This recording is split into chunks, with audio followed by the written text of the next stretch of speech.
जय गुरुलोगानां जय महात्मा महावीर वंदे मायसं महाभागं महावीरं महामुनि अमर नराय मह्यं चरणतीर्थं हिमसते सर्वारिष्टप्रणशाय सर्वाभिष्टार्थदायिने सर्वलब्धि निधान श्री गौतम स्वामिने नमः। श्री सुधर्मा स्वामिने नमः। अज्ञानतिमिरान्धानां ज्ञानाञ्जनशलाकया नेत्रमुन्मीलितं येन तस्मै श्री गुरवे नमः। धर्मला बहुत बहुत आशीर्वाद। पदार्थ स्वरूप तीर्थंकर परमात्मा ने जिस प्रकार का पदार्थ स्वरूप बताया, अब उस हिसाब से हम यहाँ पर विचार विमर्श कर रहे हैं। अब इसके आधार पर आपको ये ख्याल आ जाएगा कि जैसा लोक है वैसा ही जो है पदार्थ समूह।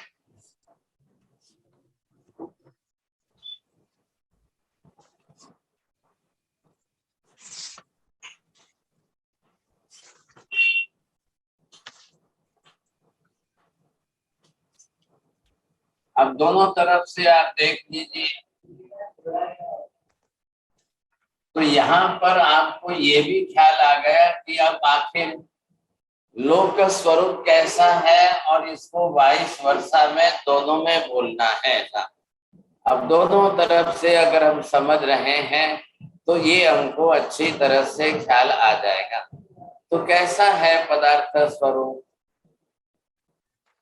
पदार्थ स्वरूप जैसा है वैसा लोक है, जैसा लोक है वैसा पदार्थ स्वरूप है। बोलिए कुंजल बहन बोलेंगे। जैसा लोक है वैसा पदार्थ स्वरूप है और जैसा पदार्थ समूह है वैसा लोक है। हाँ जी। अब दूसरा शब्द जोड़ना है साथ में। पहले आपने एक शब्द जोड़ा है, अब दूसरा शब्द जोड़ना है। दोनों के हिसाब से वाइस वर्षा दोनों तरफ बोल करके देखिए साहब। उमेश जी बोल सकते हैं?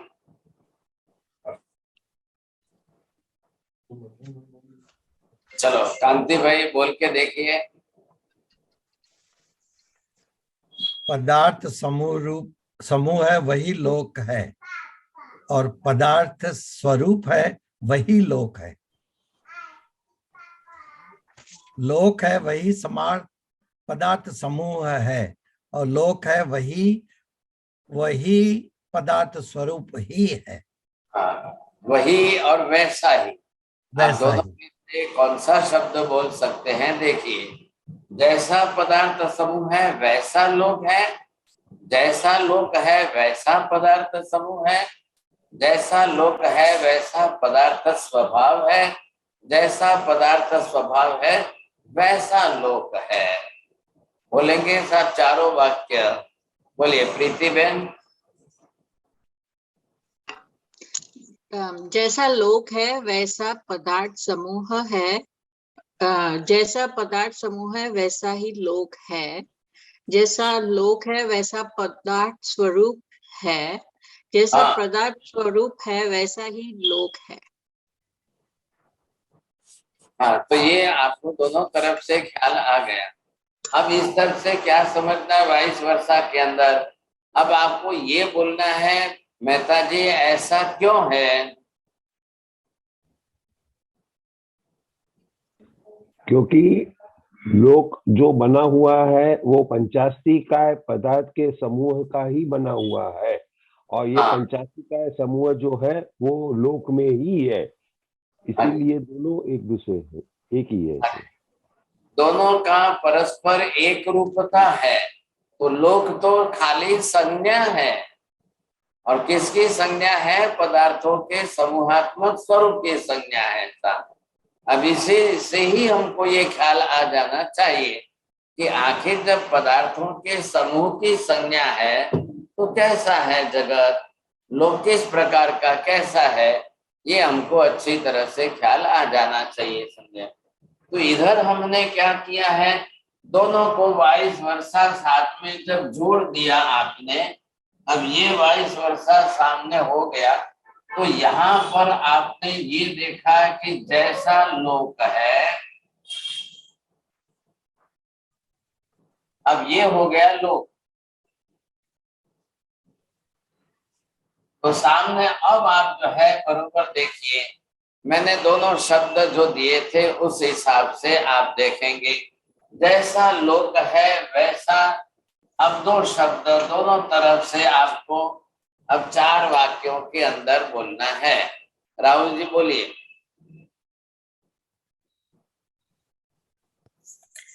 जैसा लोक है वैसा पदार्थ समूह है, जैसा पदार्थ समूह है वैसा लोक है, जैसा लोक है वैसा पदार्थ स्वरूप है, जैसा पदार्थ स्वरूप है वैसा लोक है। हाँ, अब स्वभाव शब्द भी बोलिए ना, फिर आप दोनों शब्द जब बोलना है तो ये हो गया आपको सीधा नाम, यहाँ पर हो गया पंचास्त्री काय।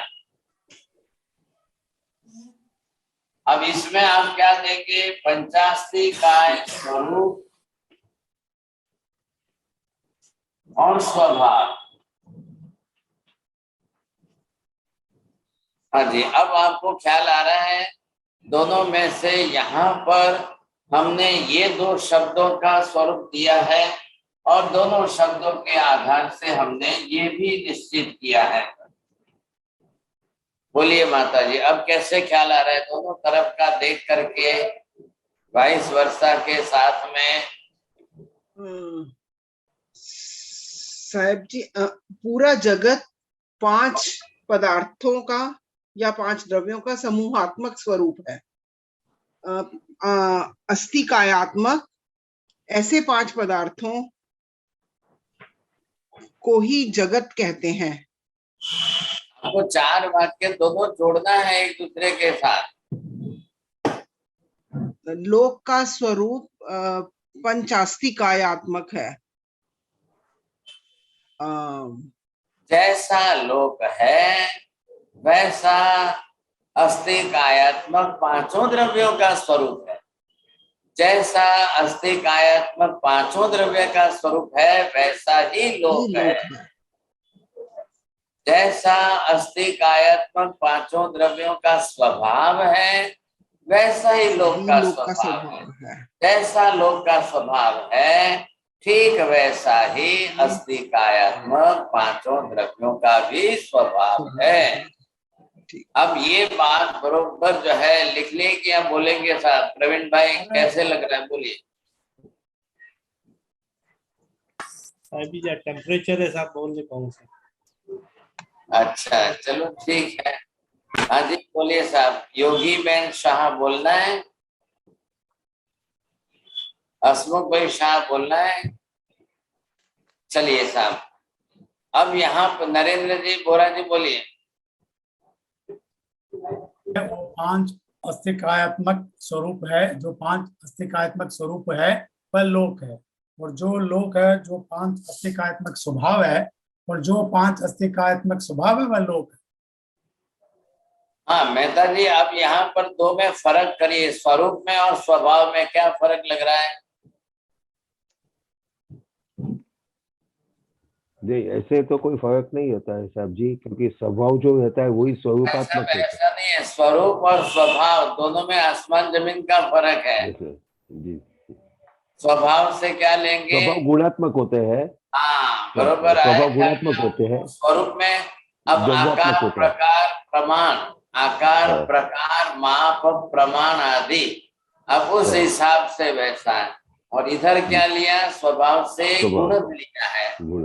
आत्मा कैसा गुण है, धर्मास्त्री काय का गुण कैसा है, अधर्मास्त्री काय का गुण कैसा है, आत्मा का गुण कैसा है, पुद्गल का गुण कैसा है, उन सबको मिलाकर के दिया है यहाँ पर।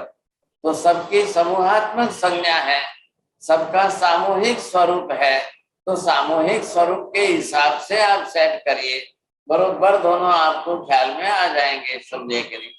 तो बस स्वरूप के अंदर अब कोई पूछे कि लोग बड़ा है कि छोटा है, तब आप क्या कहेंगे? लोग बड़ा है कि छोटा है, लोग कैसा है, लोग कितना है, कितने प्रमाण में है, तब आपको वहां स्वरूप देना है। फिर लोग के अंदर स्वभाव, गुणों का आचरण, गुणों की क्रियात्मकता जो है वो उसके लिए स्वभाव बन जाता है, तो वैसा स्वभाव देना पड़ेगा। तो लोग का एक स्वभाव फिक्स होगा क्या?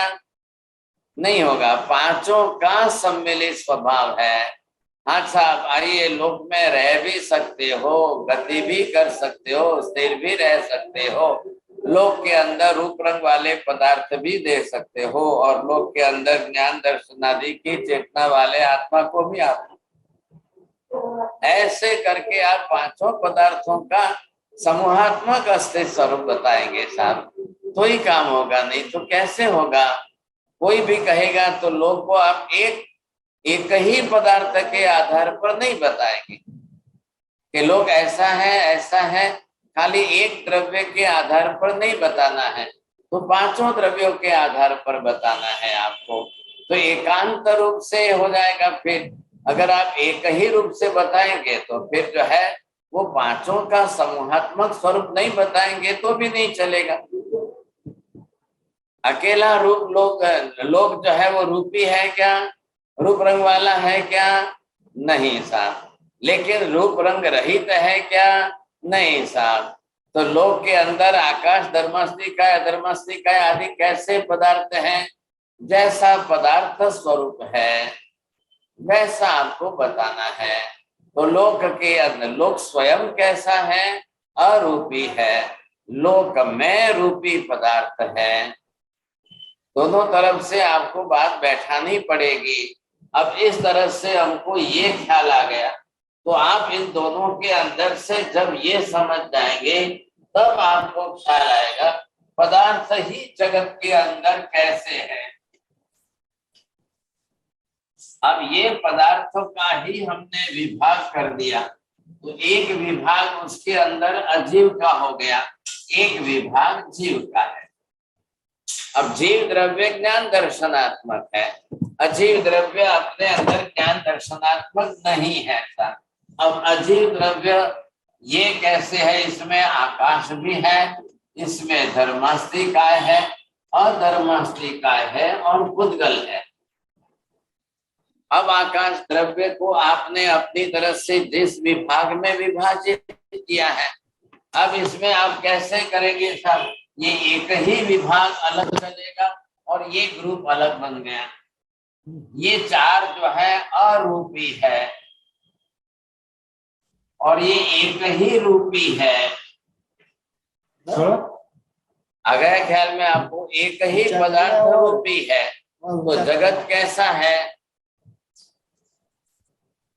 क्या जगत रूपी है कि अरूपी है? आवाज नहीं आ रही है, आवाज बंद हो गई। अब बोर्ड नहीं दिखाई देता है। अरूपी है। जगत जो है वो रूपी है कि अरूपी है, ये आपको देखना है, इससे आपको ख्याल आ जाएगा। तो यहाँ पर क्या है, क्यों ऐसा हो रहा है, तो ये आप देखेंगे कि मूलभूत पदार्थ भी अंदर जो है अब एक विभाग अरूपी का है, दूसरा विभाग रूपी का है। तो अब ये जब व्यवस्था बैठाएंगे तब आपको इस तरह से व्यवस्था बैठानी पड़ेगी कि अब पदार्थ जो है वही अरूपी पदार्थ भी है। अरूपी पदार्थ चार हो गए, रूपी पदार्थ जो है वो भी पदार्थ ही है, लेकिन वो एक हो गया पुद्गल द्रव्य। अब आप जगत को कैसा कहेंगे, रूपी कहेंगे कि अरूपी कहेंगे? तो यहाँ पर महावीर स्वामी ने किया है कि दोनों को मिलाइए और जगत जो है रूपा रूपी।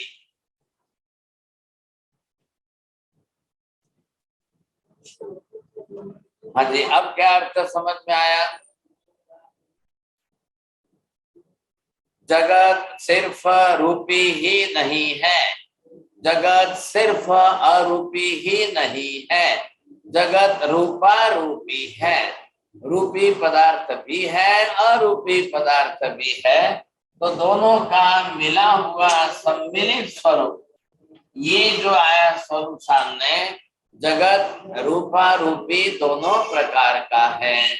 अब इसी तरह से आप दूसरा नाम दे दीजिए, जगत कैसा है? जीवा जीव। अब ये हो गया जीवा जीव।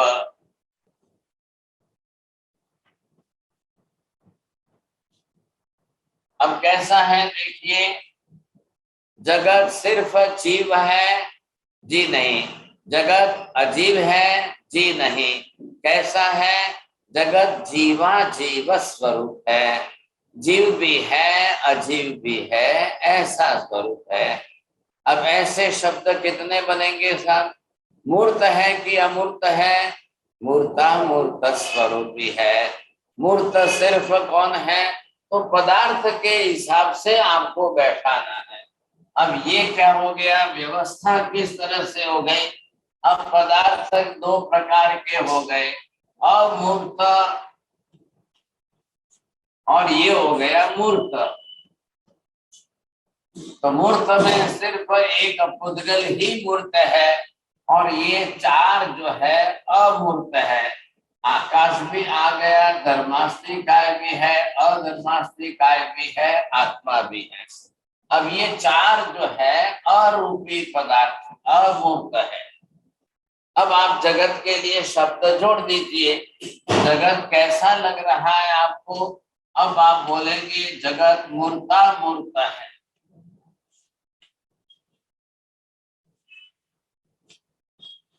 अकेला मूर्त ही है ऐसा भी नहीं, अकेला अमूर्त है ऐसा भी नहीं है, तो फिर कैसा है?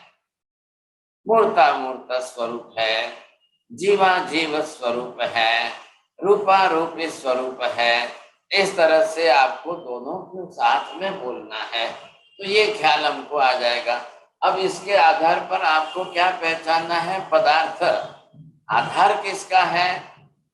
आधार पदार्थ का है। आधेय आधार जो है वो पदार्थों का, आधे जगत है आधार, और उसका आधे जो है उसमें पदार्थों का स्वरूप है। तो आप जगत को पहचानना चाहते हो कि आप पदार्थों को पहचानना चाहते हो? अब इसका उत्तर क्या देंगे चंद्रेश भाई? अब तो मैं जानना चाहता हूँ। आ रहा है ख्याल में आपको? देखिए, जगत से पहचाना जाएगा। आप ये समझे, पहचाना जाएगा, कार्य कारण बैठाएंगे तो पदार्थों के आधार पर ही पहचाना जाएगा। तो आप जब जगत पदार्थों का स्वरूप पहचान लेंगे तो जगत आपको पहचानने में आ गया। सही बात। पदार्थ स्वरूप कैसे हैं? पदार्थ अपने आप में किस प्रकार के हैं? पदार्थ ही कुछ अलग अलग प्रकार के विपरीत है क्या? पदार्थ अपने आप में किस प्रकार के कैसे हैं, ये समझ जाएंगे तो आप बरोबर स्पष्ट हो जाएगा। आप पदार्थों को नहीं समझेंगे तो जगत समझ में ही नहीं आएगा। जगत क्या है, कैसा है, कुछ भी पता नहीं चलेगा आपको। तो इसलिए यहाँ पर ये स्पष्टता की गई है। तो अब आपको एक एक पदार्थ ही अंदर से स्पष्ट करना होगा। आप किस पदार्थ को स्पष्ट करेंगे? आप कैसे पदार्थ को? तो यहाँ कर कहे एक एक करके सभी पदार्थों को खोलना है। एक ही पदार्थ समझेंगे ऐसा भी नहीं होगा, एक एक करके आपको सभी पदार्थों का स्वरूप स्पष्ट करना पड़ेगा। अब हम जब पदार्थों का स्वरूप स्पष्ट करने जाएंगे तब आपको ख्याल आएगा कि इसमें से सभी पदार्थों को अपने स्वरूप में पहचानना है। अब मैं यहाँ पर पदार्थों का जो स्वरूप है, पदार्थों का स्वरूप कैसा है, किस प्रकार है? पदार्थ जो है वह द्रव्य स्वरूप भी है, अब पदार्थ गुण स्वरूप भी है और पदार्थ पर्याय स्वरूप भी है। ख्याल में आ रहा है आपको? पदार्थ किस स्वरूप में है? द्रव्य स्वरूप भी है, गुण स्वरूप भी है और पर्याय स्वरूप भी है। जब आप द्रव्य स्वरूप का विचार करेंगे तब पदार्थ का स्ट्रक्चरल फॉर्म अर्थात प्रदेश समूहात्मक पिंड स्वरूप कैसा है वो देखना है। और जब आप गुण स्वरूप का विचार करेंगे तब उस पदार्थ के अपने अपने अलग अलग गुण कौन से कैसे हैं वो आपको देखना है। जब आप पर्याय स्वरूप का विचार करेंगे तब किस द्रव्य का कैसी कैसी पर्याय है, किस द्रव्य की कितनी पर्याय है, किस द्रव्य की कौन कौन सी पर्याय है, कितनी पर्यायों में क्या क्या परिवर्तन होता है। तो पहले अगर हम एक बार ये स्वरूप समझ जाते हैं, अब इसके बाद जो है ये तीनों को समझने के लिए अब महावीर स्वामी त्रिपदी देंगे। अब त्रिपदी से समझेंगे साहब। तो त्रिपदी क्या है? तो त्रिपदी फिर वापिस जो बात आ गई, तो ये त्रिपदी आपकी उत्पाद व्यय और द्रव्य से आ गई।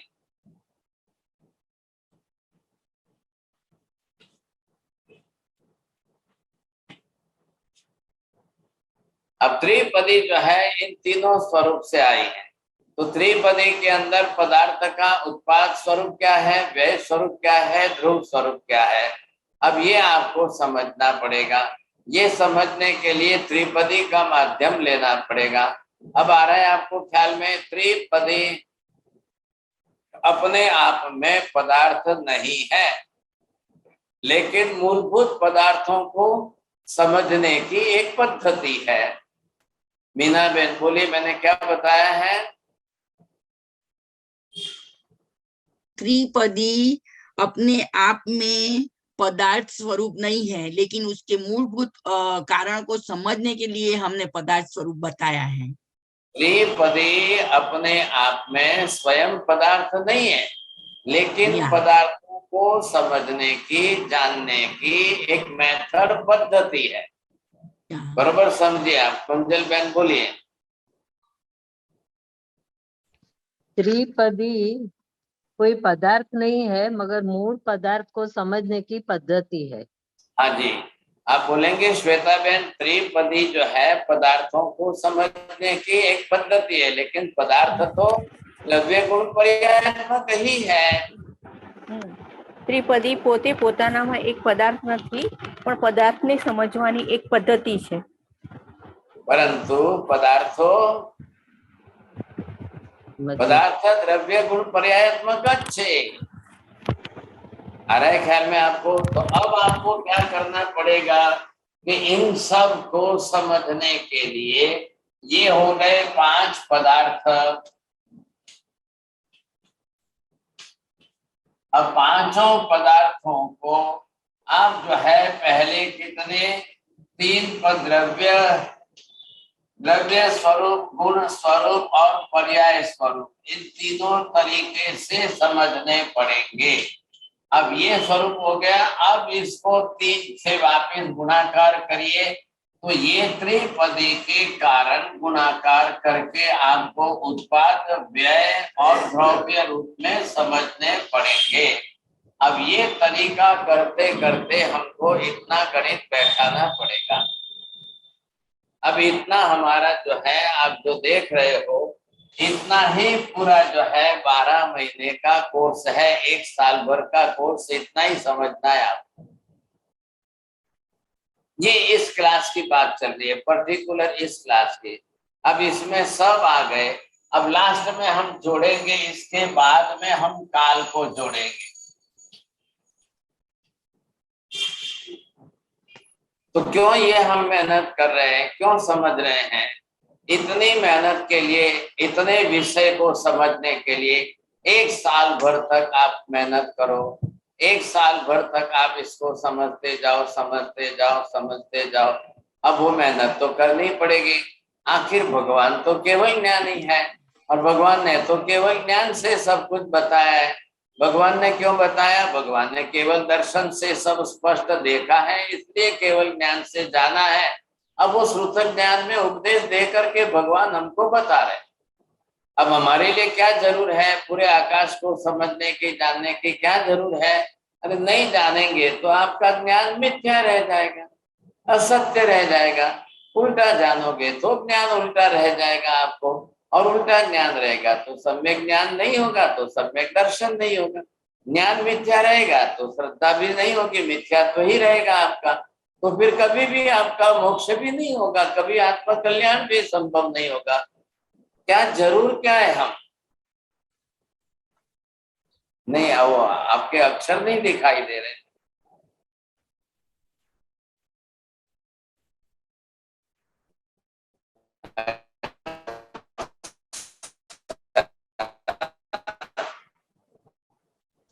तो ये द्रव्य योग की क्लास की ये इंडेक्स है, और इन पदार्थों को इस तरह से ऐसे समझना है।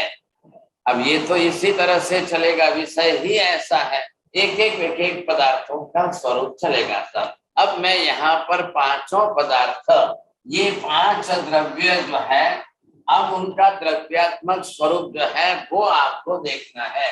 अब ये हो गया,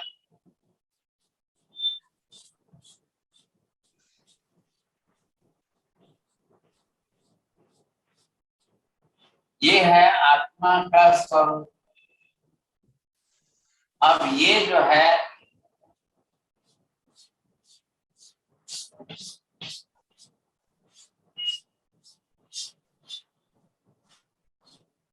ये हो गया आकाश का स्वरूप।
हाँ जी साहब, अब देख करके किसको बराबर देख करके बोलना है।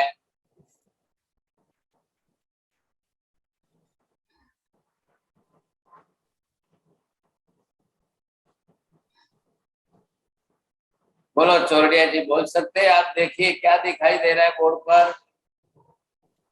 न हमारा बोर्ड पर तो आत्मा प्रदेश या आकाश का आपने दिया है, फिर धर्मास्तिका है, अधर्मास्तिका है, फिर कुट्टल का।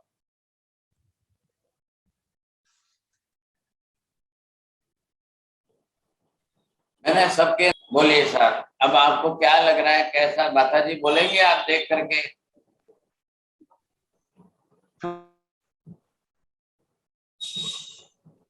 आप अनम्यूट करके बोलिए, अनम्यूट करके आवाज नहीं आती। पांचों द्रव्यों का द्रव्यात्मक स्वरूप आपने बताया, स्ट्रक्चर। जैसे आत्मा का है एक अखंड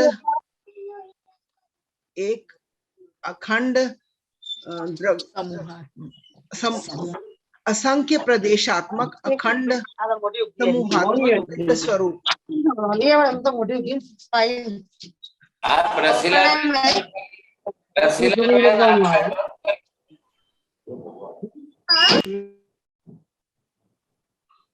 आपको यहाँ पर जो समानता, एक सरीखापन आपको क्या दिखाई दे रहा है? वो एक सरीखापन, इतना ही बोलना है आपको, 2 ही ज्यादा, 4, 1 लाइन से ज्यादा भी नहीं बोलनी है साहब। क्या स्वरूप है? अखंड प्रदेश समूहात्मक पिंड स्वरूप। बस, अब इससे ज्यादा कुछ भी मत बोलिए। प्रदेश समूहात्मक दिखाई दे रही है, वो रचना आपकी कैसी है, वो रचना आप जैसे आप देखेंगे आपको पता चल जाएगा कि यहाँ पर प्रदेश समूहात्मक आपकी रचना।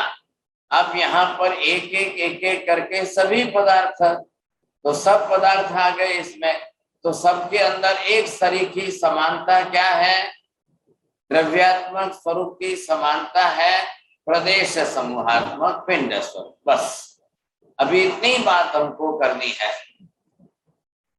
ये द्रव्य स्वरूप है, ये द्रव्यात्मक स्वरूप है, और द्रव्यात्मक स्वरूप की समानता इस प्रकार की है। यहाँ पर ऐसी द्रव्यात्मक स्वरूप की समानता, अब इसमें भी प्रदेश समूहात्मकता है, इसमें भी प्रदेश समूहात्मकता है, इसमें भी धर्मास्तिकाय में भी प्रदेश समूहात्मकता है, अधर्मास्तिकाय में भी प्रदेश समूहात्मकता है, उद्गल द्रव्य में भी अपनी प्रदेश समूहात्मकता है। क्यों एक शरीर की प्रदेश समूहात्मकता है?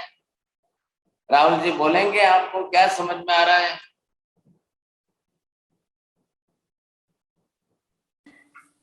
क्योंकि कोई भी पदार्थ, ये सब पदार्थ अस्तिकायात्मक स्वरूप है, इसलिए ये समानता है सब में। कांति भाई बोलेंगे, क्या ख्याल में आ रहा है? आप सभी का पांचों द्रव्य जो है, आत्मा, धर्मास्तिका, आकाश धर्मास्तिका, अधर्मास्तिका, काल और और पुद्गल, इनकी समानता एक है, जैसी है। आप काल बीच में बोलते हो, आप काल नहीं बोलिए साहब। पहले मैं विनती करता हूँ कि पुरानी क्लासें देखते रहना, जितनी क्लासें हो चुकी है थोड़ा सा होमवर्क करते रहना, नहीं तो कुछ भी ध्यान में नहीं आएगा, भूल जाओगे सब। ये विषय ऐसा है, हिस्टोरिकल विषय नहीं है सर। हाँ जी, यहाँ पर पहली बात क्या है? प्रदेश समूहात्मक पिंड स्वरूप है तो ही द्रव्य है, नहीं है तो द्रव्य ही नहीं है। द्रव्य है तो अवश्य रूप में प्रदेश समूहात्मक पिंड रूप ही है। प्रदेश समूहात्मक पिंड रूप है तो ही द्रव्य है। इसलिए अगर ये पांचों ही द्रव्य है तो निश्चित हो गया, अनिवार्य हो गया कि इनका सबका प्रदेश समूहात्मक पिंड होना अनिवार्य। मेहता जी बोलिए साहब, आप कोशिश करिए, सबको मैं विनती करता हूँ समझने की कोशिश करिए। पांचों द्रव्य प्रदेश समूहात्मक पिंड स्वरूप है। और आगे क्या बोलना है? चार वाक्य बोलना है, सामने वाइस वर्षा के साथ चार वाक्य बोलना है। पांचों पदार्थ द्रव्य, पांचों पदार्थ पंच समूहात्मक प्रदेश समूहात्मक पिंड स्वरूप है। प्रदेश समूहात्मक पिंड स्वरूप है, इसलिए वो सभी द्रव्य है। जो प्रदेश समूहात्मक पिंड स्वरूप नहीं होता वो द्रव्य भी नहीं होता है, और जो द्रव्य नहीं होता है वो प्रदेश समूहात्मक पिंड स्वरूप नहीं होता। हाँ जी, बस अब इस कारण क्या है, काल क्यों नहीं बीच में आया? काल प्रदेश समूहात्मक पिंड नहीं है, इसलिए उसको बीच में मत लाइए। अभी हमने यहाँ पर ये देखा, अब इधर देखिए, इसमें और इसमें, इसमें और इसमें आपको तकलीफ क्या है? जो मेमोरी में सेट है ना, वो आपको नहीं निकल रहा है, और मैं यहाँ पर समझाता हूँ तो वो आपके दिमाग में नया नहीं घुस रहा है। कांति भाई को भी यही तकलीफ आ रही है कि जो मेमोरी में पुराना कहीं से भी सेट हुआ है वही उनको कैसे पूरी बजानी है। अब काल नहीं आता है बीच में, काल प्रदेश समूहात्मक पिंड नहीं है। अब आपके क्या जोड़ना है? अब आप बाद में संख्या जोड़ेंगे, संख्यावाची शब्द बाद में आएगा। पहले क्या आया है? प्रदेश समूहात्मक पिंड। अगर प्रदेश समूहात्मक पिंड रूप नहीं है तो अस्तित्व ही नहीं होगा, द्रव्य ही नहीं होगा। अब प्रदेश समूहात्मक पिंडता आई तभी तो द्रव्यता आई, और द्रव्यता आई इसलिए प्रदेश समूहात्मक पिंड। इसको दोनों को क्या बोलते हैं? अविनाभाव संबंध। एक दूसरे के बिना रह ही नहीं सकते हैं। तो रह ही नहीं सकते मतलब कौन किसके बिना नहीं रहेगा? द्रव्य प्रदेश समूहात्मकता के बिना नहीं रहेगा, प्रदेश समूहात्मकता द्रव्य के बिना नहीं रहेगी। हो गई बात, दोनों परस्पर के अंदर आ गए। अब वैसा स्वरूप परमानेंट है, अस्तित्व। अब अस्ति काय, काय शब्द का अर्थ ये हो गया है प्रदेश समूहात्मक, उसका अस्तित्व। तो अस्तित्व शब्द का अर्थ क्या हुआ? तीनों काल में एज इट इज एक तरीका रहे तो ही अस्तित्व कहना है, नहीं तो नहीं। आ रहा है ख्याल में? तो अभी क्या होगा, इधर ये है आत्मा, अब इसका भी एक भी प्रदेश अनंत काल में बिखर करके अलग नहीं होगा। आकाश का भी एक भी प्रदेश अनंत काल में कभी भी बिखर के अलग नहीं होगा। ये क्या है? धर्मास्तिकाय है। ये क्या है? अधर्मास्तिकाय है। इनका भी एक भी प्रदेश टूट करके खंडित हो करके अलग कभी नहीं होगा। इसलिए अब इससे क्या हो गया, अनंत भूतकाल के पहले भी धर्मास्तिकाय ऐसा ही था, अनंत भविष्य काल के बाद भी धर्मास्तिकाय ऐसा ही रहेगा। चाहे काल अनंत कितना भी बीतता जाए, कितना भी होता जाए, भी रत्ती भर में कुछ भी फर्क नहीं पड़ेगा। इस कुछ भी फर्क नहीं पड़ने वाला, ना आत्मा में पड़ेगा ना आकाश में पड़ेगा। आकाश का भी एक भी प्रदेश बिखरने वाला नहीं है। इसलिए हमने इसके साथ ये शब्द जोड़ दिया, अखंड। अखंड क्या अखंड है? अखंड शब्द किसके लिए जुड़ा है, क्यों जुड़ा है, और अखंड शब्द से क्या अभिप्रेत है? अखंड मतलब खंडित नहीं होता। अखंड प्रदेशों का समूह है, प्रदेशों का समूह। हाँ जी। तो प्रदेश समूह से मतलब हो गया अखंडता। तो एक भी प्रदेश बिखरता ही नहीं है, खंडित होता ही नहीं है, टूटता ही नहीं है, अलग होता ही नहीं है। अब भले काल बीतता जाए, कितना भी काल बीतने दो।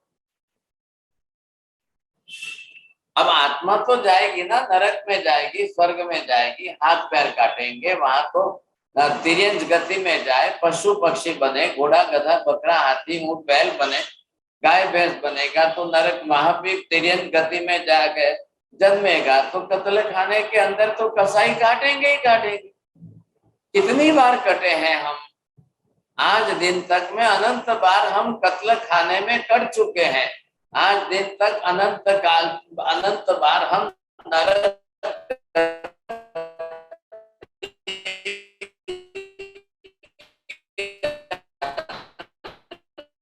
हाथ पैर कटा चुके हैं। स्वरूप की विशेषता कि जिसके कारण ये आत्मा द्रव्य अनंत बार नरक में गया, अनंत बार तिर्यंच में पशु पक्षी बना, तो भी उसका अस्तित्व नष्ट नहीं हुआ है।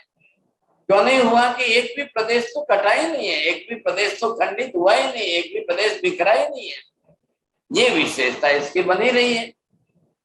और इसीलिए ऐसे पांचों द्रव्यों का समूहात्मक स्वरूप बना है। अभी इधर देखिए मैंने क्या किया है, पांचों द्रव्य अलग अलग स्वतंत्र स्वतंत्र आपको दिखाए हैं। सभी द्रव्य अलग अलग समूहात्मक स्वरूप में कैसे हैं, सबको एक एक करके खोल के दिखा दिया। अब हमने क्या बताया है, पांचों द्रव्यों की समूहात्मक संज्ञा ही जगत है। अब मैं इसको निकालूं, अब मिटा करके सबको इकट्ठे कर दूं। अब आप इकट्ठा स्वरूप समूहात्मक देख लेना, अब आप उससे भी ख्याल आ जाएगा कि समूहात्मक स्वरूप मतलब कैसा है। ये हो गया आकाश। अब ये आकाश हो गया और इसके भी प्रदेशों का समूह तो बना ही हुआ है।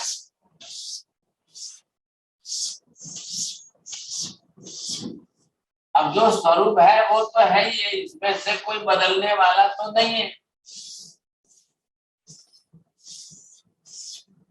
अब ये इसके अंदर आप देख रहे हो तो ये आपको ख्याल आ जाएगा कि कैसा है।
हाँ सब देखिए, अब आपको क्या दिखाई दे रहा है, कैसा स्वरूप दिख रहा है।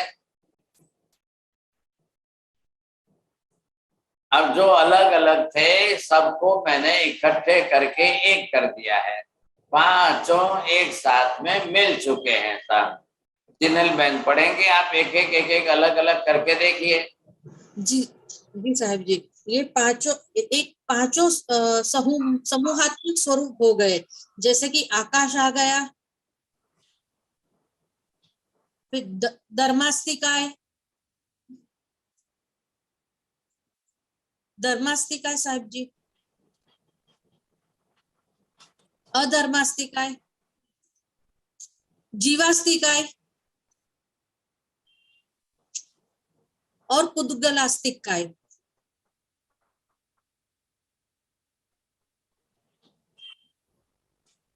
अब ये आपने देखे कि पांचों द्रव्य, अब ये पांचों इकट्ठा स्वरूप हो गया। इसका नाम जगत है, इसका नाम लोक देंगे हम। अब इसको लोक देने में ये क्या हो गया, इतना बड़ा आकाश हो गया, ये धर्मास्तिका है। ये दो लाइन मैंने अलग अलग बना ली है, तो दोनों को अब आपके देखने के लिए मैंने अलग बनाई है। वास्तव में तो दोनों जो है एक दूसरे के समांतर मिलती हुई है, बिल्कुल पैरेलल, एक तरीके एक दूसरे के समांतर मिलती हुई दिखाई दे रही है। लेकिन ये है कि मैंने दिखाया बोर्ड पर चित्र से, डायग्राम से, आप अलग अलग देख सकते हो। अब इस तरह से यहाँ पर इन पांचों द्रव्यों का एक समूहात्मक स्वरूप हो गया है, ये पूरा लोक बन गया है। अब इसमें आप देख सकते हो कि लोक से द्रव्य अलग है कि द्रव्य से लोक अलग है, द्रव्य के स्वरूप से लोक अलग है कि लोक से द्रव्य का स्वरूप अलग है। अब द्रव्य से लोक का स्वभाव अलग है या द्रव्य के स्वभाव से लोक का स्वभाव अलग है, हो गई बात एक ही है। अब जैसे आप है चंद्रेश भाई, आपने अभी पैंट जो है बदल दिया है, पैंट धो करके सुखा दिया है, पैंट अलग है, आप अलग हो। लेकिन जब आपने पैंट शर्ट पहन लिया है तो क्या चंद्रेश भाई बदल जाएंगे?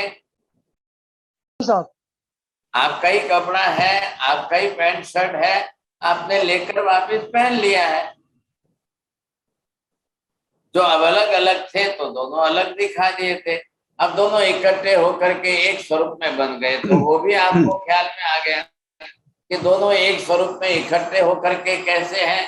जब आप कपड़े पहन करके खड़े हो तो आपको कोई कपड़ा नहीं कह रहा है, आपको चंद्रेश भाई कह रहे हैं। और जब आपने कपड़े जो है धोकर सुखा दिए तार पर, तब कहेंगे हाँ साहब ये किसका है, ये किसका है, तब आप नाम दे दोगे, समझे कि नहीं। तो वहां पर हम अलग अलग नाम दे देते हैं, ये कपड़ा किसका है, ये कपड़ा किसका है, और जब आपने पहन लिया तब आप बरोबर उसी स्वरूप में साथ में हो। ये है यहाँ पर पांचों द्रव्यों की एक समूहात्मक संज्ञा बन गई। अब यहाँ पर आपने क्या समझा है, प्रदेश समूहात्मक पिंड स्वरूप में अस्तित्व है।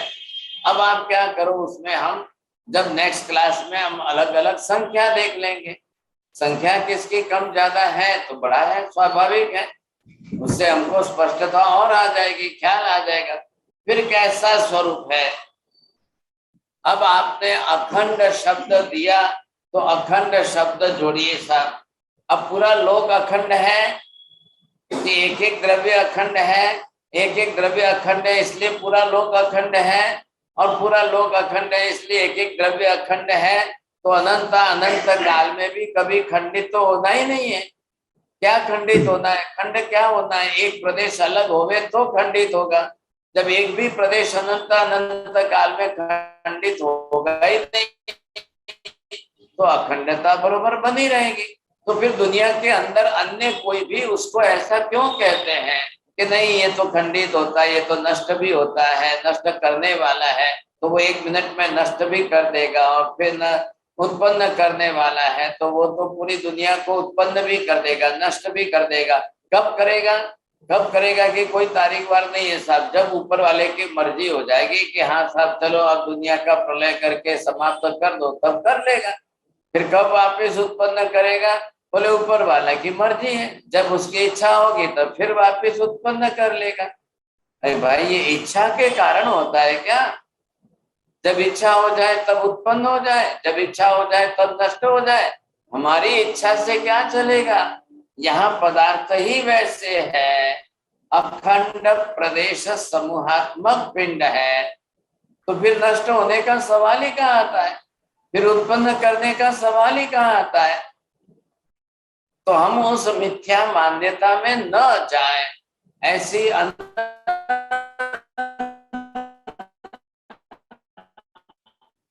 असत्य धारणाओं में हम। महावीर ये नहीं कह रहे कि मैं कहता हूं इसलिए मान लो, महावीर इस तरह से नहीं कह रहे हैं, ये शब्द महावीर के नहीं है। महावीर ये कह रहे हैं कि जो अंतिम सत्य सत्यात्मक है, यथार्थ सत्य स्वरूप है, वो मानिए, वैसा मानिए। महावीर ने तो कभी ऐसा नहीं कहा। महावीर ने कहा भी मैं ऐसा क्यों कह रहा हूं, मैं ऐसा क्यों बता रहा हूं कि पदार्थ मूल में है ही वैसा। जब है ही ऐसा तो दूसरी बात करने का प्रश्न ही नहीं खड़ा हो रहा है, बात पूरी हो गई। अब क्या हुआ, फाइनल डिसीजन क्या आया, पूरी इतनी सारी 1 घंटे की बात का सारांश, बिल्कुल अंतिम सारांश क्या आया, what is the ultimate conclusion. Mahavir ये कह रहे हैं कि पदार्थ ही अखंड प्रदेश समूहात्मक पिंड है। अब जिसके जितने प्रदेश हैं, कम ज्यादा मतलब असंख्य और अनंत है, 2 ही तो प्रकार है। अब इसमें से 5 पदार्थ ऐसे हैं, एक भी पदार्थ का उत्पाद वे नाश, सर्वथा नाश, सर्वथा लोभ, सर्वथा अभाव कभी होना ही नहीं है। पदार्थ स्वरूपात्मक ही स्वरूप जगत है, तो परमानेंट ही रहना है।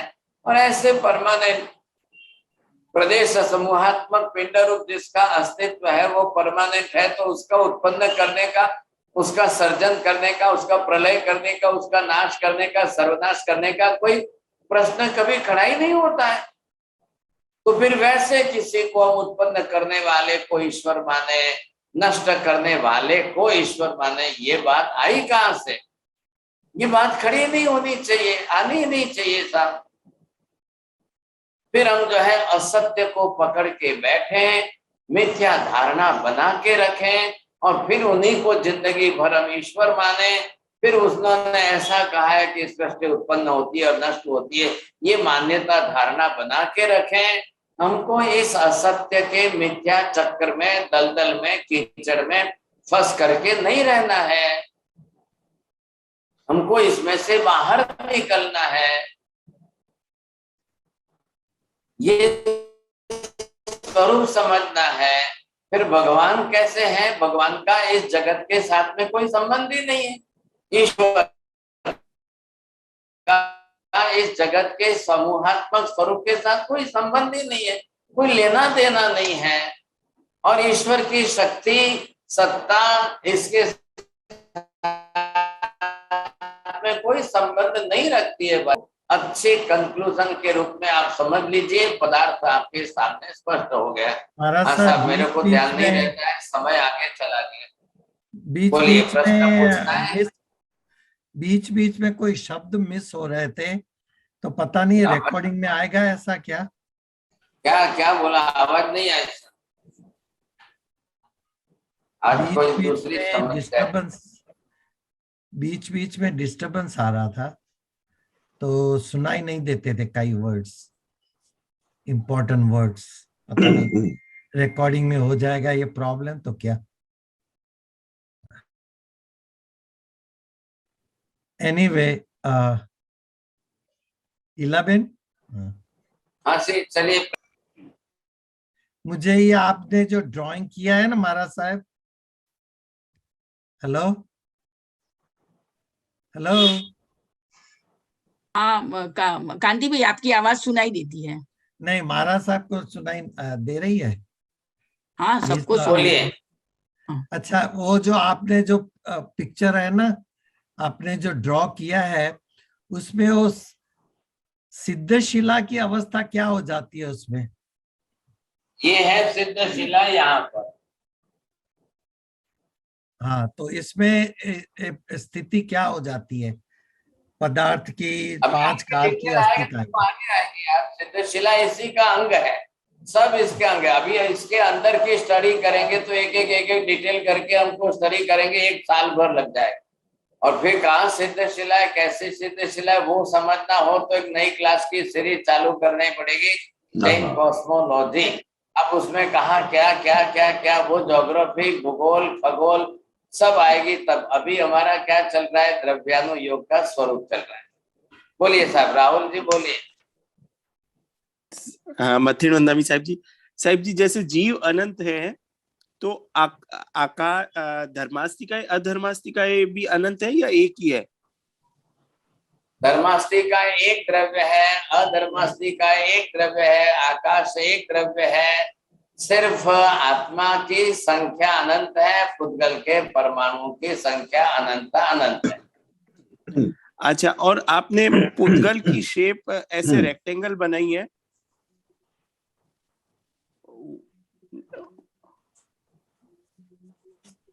आप पुद्गल कैसा भी बनाओ, ऐसा बनाओ कि ऐसा बनाओ, ऐसा बनाओ कि ऐसा बनाओ, ऐसा बनाओ कि ऐसा। अब जब आकार प्रकार की बात आएगी तब करेंगे। ठीक है जी। जो चलता है वो टॉपिक तो आप लेते नहीं हो, और फिर आप आगे की बात करते हो। तो मैं आगे के लिए बात करूं कि मैं आगे का जवाब दूं, कैसा जवाब दूं आपको? जो टॉपिक चल रहा है उसमें क्या शब्द आए हैं, कैसे शब्द आए, कितने शब्द आए, उस पर विचार करके नहीं बोलते हैं। आप आगे की बात में साल भर का कौन बता रहा, संख्या भी आएगी। महाराज साहब ये बात नहीं है, महाराज साहब ये बात नहीं, इसी विषय में बात है, तो हमें मन में उलझन सी खड़ी हो जाती है, तो इसलिए हम पूछ रहे हैं ताकि हमें वो शंका आगे ना ले जाए दूसरी ओर, इसीलिए पूछ रहे हैं बस। चलो, धन्यवाद। हाँ महाराज, ये प्रश्न है कि धर्मास्तिका अधर्मास्तिका के कारण ये लोक का ये चित्र है, तो आलोक में क्यों नहीं जा पाते धर्मास्तिका या अधर्मास्तिका? आलोक में क्यों नहीं? आलोक के बाहर धर्मास्तिका नहीं है ना, नहीं, क्यों नहीं जा पाते? तो नहीं, क्यों नहीं जा पाते हैं धर्मास्तिका आलोक के बाहर क्यों नहीं जा पाते? धर्मास्तिका नहीं है इसलिए गति नहीं होती, इसलिए बाहर नहीं जा सकते। नहीं है, धर्मास्तिका लोक के बाहर क्यों नहीं जा पाते हैं? भाई साहब, मैं वही कह रहा हूँ कि बाहर गति कारक धर्मास्तिकाएं द्रव्य नहीं है। नहीं, वो समझ गया महाराज। मैं मेरा कहना है कि धर्मास्तिका जो है, धर्मास्तिका पदार्थ है, लोक के बाहर क्यों नहीं जा पाते? नहीं होने के कारण हाँ जी बोलिए उमेश जी, आपका भी प्रश्न कोई आगे का है कि इसमें का? मथे बदामी महाराज जी। महाराज जी कहते हैं पांचवा आ रहा, छठा आ रहा, उसके बाद कहते हैं दोबारा दुनिया शुरू होगी। अभी इसमें मत करो, मुझे मालूम था। चलो चलो, नमो रियंताणम, नमो सिद्धाणम, नमो आयरियाणम, नमो वज्रायाणम, नमो लोये सव्व सागुणम, एसो पंच नमो कारो सव्व पापनाशनम, मंगलाणं च सर्वेसिं परमं हवै मंगलम, मंगलम भगवान वीरु, मंगलम गौतम प्रभु, मंगलम स्थूलभद्राद्या, जैन धर्मस्तु मंगलम, चत्तारि मंगलम, हरिहंता मंगलम, सिद्धा मंगलम, साहु मंगलम, केवली पन्नतो धम्मो मंगलम, चत्तारि लोकोत्तमा, अरिहंता लोकोत्तमा, सिद्धा लोकोत्तमा, साहु लोकोत्तमा, केवली पन्नतो धम्मो लोकोत्तमो, चत्तारि शरणं प्रवचामि, अरिहन्ते शरणं प्रवचामि, सिद्धे शरणं प्रवचामि, साहु शरणं प्रवचामि, केवली पन्नतं धम्मं शरणं प्रवचामि, सर्वमंगल मांगल्यम, सर्वकल्याण कारणम, प्रदानम सर्वधर्माणां, जैनम जयति शासनम।